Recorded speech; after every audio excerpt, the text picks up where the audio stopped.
ہمارے پاس جمال ہے، اور اسی طرح جتنی نعمتیں ہیں جمال بھی اسی کا عطا کیا ہوا ہے، کمال بھی اسی کا عطا کیا ہوا ہے۔ تو کسی روپ میں بھی ہو، جو کچھ ہے ہمارے پاس اس رب کا دیا ہوا ہے۔ ہم دیکھتے ہیں کسی کے پاس حسن بڑا ہے، کسی کے پاس مال بڑا ہے، کسی کے پاس کوئی چیز ہے۔ آپ دیکھتے ہیں سورج ہے، چاند ستارے ہیں، ایک سورج ہے، دیکھنے میں اتنا سا نظر آتا ہے، پوری دنیا کو روشنی پہنچا رہا ہے، گرمی حرارت دے رہا ہے۔ یہ اگر نہ ہو تو فصلیں اگنا چھوڑ دیں، جو جتنی بھی جدید سے چیزیں اگتی ہیں وہ اس روشنی کے ذریعے اگتی ہے، سورج کی جو روشنی ہے۔ تو یہ کتنا کرم ہے۔ تو اسی طرح ہمارے بندے جو ہے ہواؤں میں پرواز کر رہے ہیں، پرندے اڑ رہے ہیں، زمین میں کتنی مخلوق ہے، آسمانوں میں کتنی مخلوق ہے، ہر چیز میں کیا کیا خوبی ہے۔ غور تو کرے بندہ، اپنے ڈھانچے پہ غور کرے کہ میرے رب نے مجھے کیسے کیسے میری شکل بنائی، کیسے کیسے میرے اوپر کرم کیے، مجھے نعمتیں دی، آنکھیں دی، کان دیے، پاؤں دیے، ہاتھ دیے۔ اگر ان پر غور کرے تو پھر غور اس ذات پر بھی کرے جس نے انسان کو بنایا ہے، جس نے اس رب پہ بھی غور کرے نا، اپنی شکل پہ صورت پہ کریں گے، پرندوں کو اڑتے ہوئے غور کریں گے یہ کیسے اڑ رہا ہے، جہازوں پہ غور کریں گے ہوا میں کیسے پرواز کر رہے ہیں، اس پہ بھی غور کریں گے اڑانے والا کون ہے، انہیں بنانے والا کون ہے۔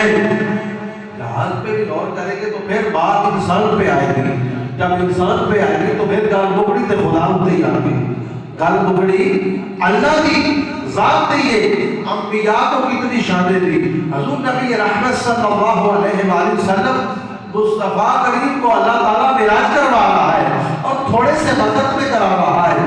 سفر کتنا ہے، مسجد اقصیٰ میلوں دور، پھر آسمانوں کی سیر، پھر سارے معاملات، جنت میں حضور کا جانا، دوزوں کو دور سے دیکھنا، پھر رب سے ہم کلام ہونا، اور کہا کہ پاک ہے وہ ذات جس نے رات کے تھوڑے سے حصے میں اتنا لمبا سفر۔ اگر ہم سفر پر غور کریں، حضور پر بھی غور کریں، حضور کی ذات پر، تو حضور جو ہے ان کا مقام کتنا بلند ہے، ہم وہاں نہیں پہنچ سکتے۔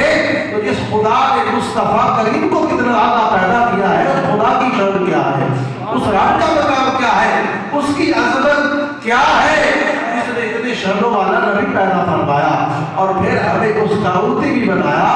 تو پھر تھوڑے سے رات کے حصے میں کتنا لمبا سفر کرا ڈالا، یہ رب کا کمال ہے۔ سیر کروانے والا اللہ ہے، اس کی ذات پر غور کیا کرے اور کہا کرے الحمدللہ، سب تعریفیں اسی کی ہے۔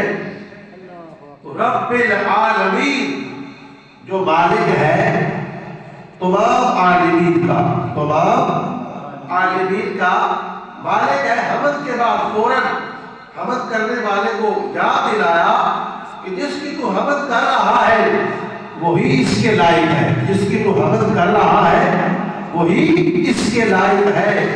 جس نے تجھے کمزوری میں طاقت عطا کی، جہالت سے نکالا تجھے، اور جس نے تمہیں یہ توفیق بخشی کہ تم سارے اس کے خدا میں گھر میں آج جمع ہو، یہ رب کی توفیق سے ہے، اس کا کرم ہے۔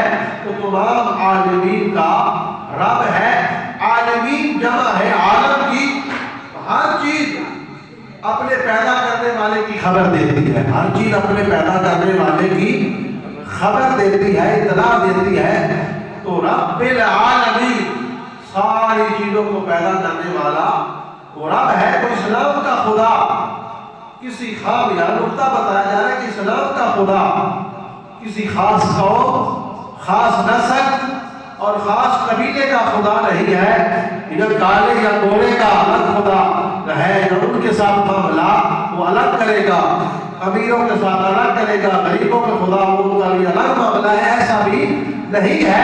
وہ رب العالمین ہے، تمام عالمین کا رب ہے۔ ہماری کوتاہیوں، ہماری سستیوں کے باوجود ہمارے اوپر وہ کرم کر رہا ہے، اگر کوئی اسے مانگ رہا ہے تو اسے بھی دے رہا ہے۔ وہ رب العالمین ہے، وہ رب العالمین ہے۔ وہ سب کو عطا کر رہا ہے، کافروں کو بھی دے رہا ہے، جو جتنے ہیں مشرک ہیں، جو جتنے بھی لوگ دنیا پہ ہیں، میرا رب سب کو دے رہا ہے اور یکساں دے رہا ہے، تو کسی کے لیے مخصوص نہیں۔ تو آگے